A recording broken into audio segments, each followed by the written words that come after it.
So it definitely wasn't the journey of being a little teenager and going through the belt ranks and you got your black belt, yay, and then you go to college and whatever. But, so when I took my karate test, the day of my test was of course a giant running around fest where I had to go get my gi, practice a little bit, look up my Japanese terms, try not to be too nervous, have my roommate calm me down, and pick him up before going all the way to Mount Prospect for my karate test. Not the Mount Prospect, but then I got there and then I checked in and then I walked into the room to go take my test. And after I signed up and got all checked in and settled and whatnot, I was like, oh gosh, not the most senior sensei there. I hope I don't have to test for him, because right before I ended up taking my 5.5-year hiatus, I actually did karate with my twin sister back in the day when I was in middle school and high school, and we both took our 3rd degree brown belt test, and that's 3 belts before black, and we were testing for our 2nd degree brown belt, and we ended up having a bad test. We didn't fail, but we didn't completely move up, and we had a test for that particular most senior instructor, and then she ended up stopping, and I ended up following her, and then 5.5 years later I found my identity, and then of course found out that I had to test for him again, and I'm like, okay, well, redemption time. Time to test for Sensei Brian.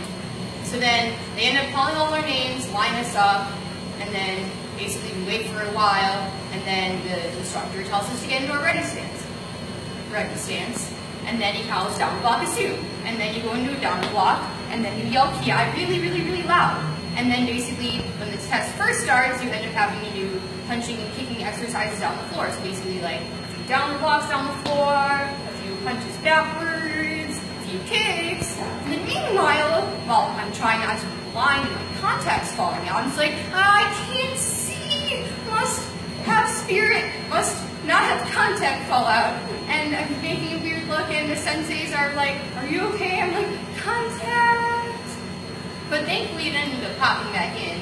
And then after the warm-ups and my contact falling out, we have to do a bunch of block punch combinations and a bunch of kicking combinations. So kind of like downward block, reverse punch, inward block, reverse punch, and then some kicks like round kick, and front kick low, front kick high. And then we do that for a while, and then after that, you're screaming as loud as you can, yelling ki like, and giving the instructors and the black belts all of your energy. You end up huffing and puffing, and you're like, must have spirit, must take test. And then it's time for kata, so then you get called to your number, you bow, and then you name your kata and you get into your ready stance, and then on with your karate dance. And then after that, you end up having, when you're testing for your black belt, you have to do one of the beginner color belt katas. And I'm like, oh yeah, I forgot you had to do that. Oops. And I ended up spacing out, but since we ended up having to do the color belt katas for the tournaments, and I actively compete as much as I can, it was like, okay, this isn't too big of a deal. And then the instructor calls out hand godan, which is the last color belt kata for a low purple belt, and then we did the kata, okay, we're good. And then after that is target testing. So then basically the instructor holds a target and you have to punch it and show that you can get away, and kick it and ensure that you can hit a target. And then after that, you ended up getting tested on a few Japanese terms. For example, the instructor would call something like kosadachi. So then right then and there you have to go into the stance, and then he was like, mawashi giri, shuto uke. I got my Japanese terms right. Okay, I can do this. I can do this. And then you get asked how many classes you take, and you do key and whatnot. And then time for sparring. Meanwhile, I was like, my legs hurt.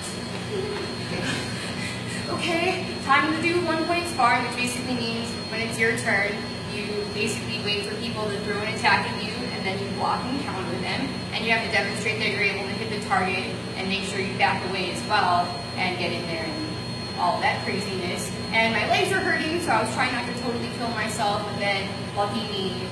And then after I left the test, it's like, okay, I think I got this.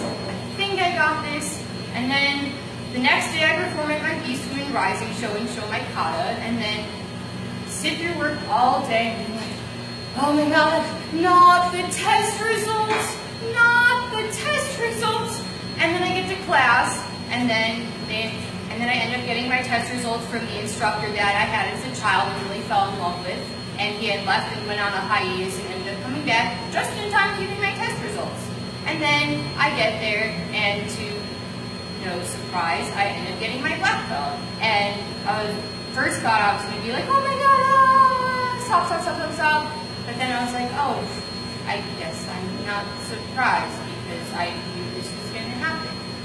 But in the end, if I'm worthy of making big giant accomplishments like getting my black belt, you're all worthy too.